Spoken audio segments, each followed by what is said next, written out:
patience is the ability to endure opposition and criticism and so on without anger, then gentleness is the ability to endure such things without aggression.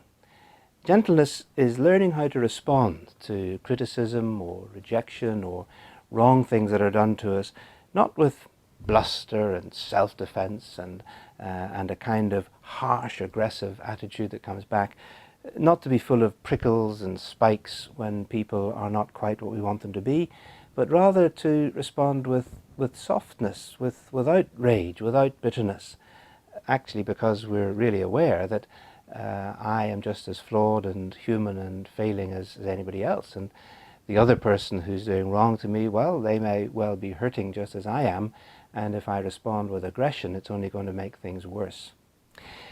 Gentleness is also very close to humility. In fact, they sometimes come together. When you look at Ephesians chapter 4 verse 2, when Paul is bringing the very first thing that he says his new believers should do when they are walking in a way that is consistent with their calling, is he says, be completely humble and gentle. That's his teaching. Now, in the ancient world that Paul grew up in, the world of Greece and Rome, gentleness and humility were not really regarded as very good virtues to have. Aristotle, the great Greek philosopher, he included gentleness, the word that Paul uses, on his list of virtues. For him, it was a kind of golden mean in between, on the one hand, excessive anger and rage, and on the other hand, the inability to get angry about anything. And so Aristotle says gentleness is the middle road. But humility was actually despised in the ancient world. It was not a virtue at all. Real men were heroes. Real men wanted to exercise power and athleticism and dominance and skill and be heroic.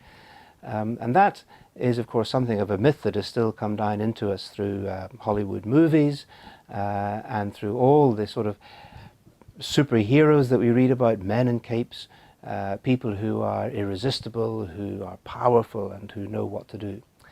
And the biblical virtue of gentleness is the diametric opposite of those things, but it is still regarded as strength and as a fruit of the Holy Spirit. Let's think first of all about the gentleness of God in the Old Testament.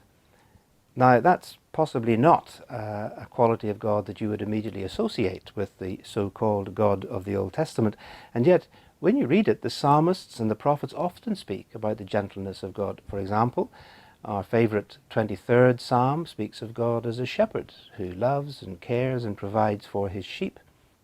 I love that story of Elijah in 1 Kings chapter 19. Do you remember when Elijah was running away in fear of his life from Jezebel and fell into a kind of suicidal depression?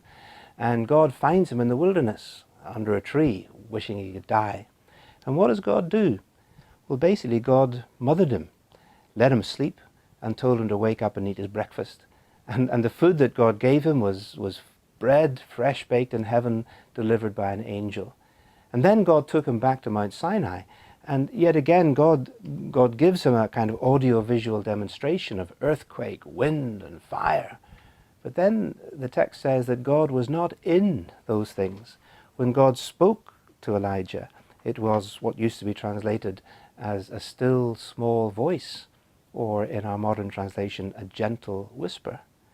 And then having dealt with Elijah so gently, God sends him back and restores him to his work. So the gentleness of God in the Old Testament is there. And then we could think of the gentleness of Jesus. There's an old children's hymn, do you remember? Gentle Jesus, meek and mild.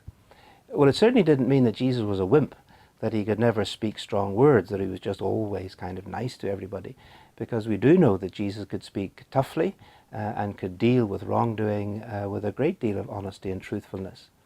But he did it in a way that was gentle. In fact, there's that famous verse in Matthew chapter 11, verse 28 and 29, where Jesus says this, "Come to me, all you who are weary and burdened, and I will give you rest. Take my yoke upon you and learn from me, for I am gentle and humble in heart, and you will find rest for your souls. For my yoke is easy and my burden is light." So it's not surprising then, with this background of stories in the Old Testament and with the teaching and example of Jesus that the Apostle Paul turned gentleness from being one of the despised qualities of the world that surrounded him into being one of the prime virtues of a Christian and one of the key elements of the fruit of the Spirit. Paul, of course, modelled it himself. Perhaps he didn't find it easy to be gentle, but when he had some very tough things to say to the church in Corinth, he prefaces what he says with these words. He says, "By the humility and gentleness of Christ, I appeal to you." So, what then is the source of that kind of countercultural gentleness? Well, says Paul, it is the fruit of the Spirit, and it grows within us as the Spirit lives within us. But I think particularly it comes from humility, which, as I said, is so often paired with gentleness. Humility is that deep self-awareness, that knowledge that I am just as flawed and human and tempted as anyone else.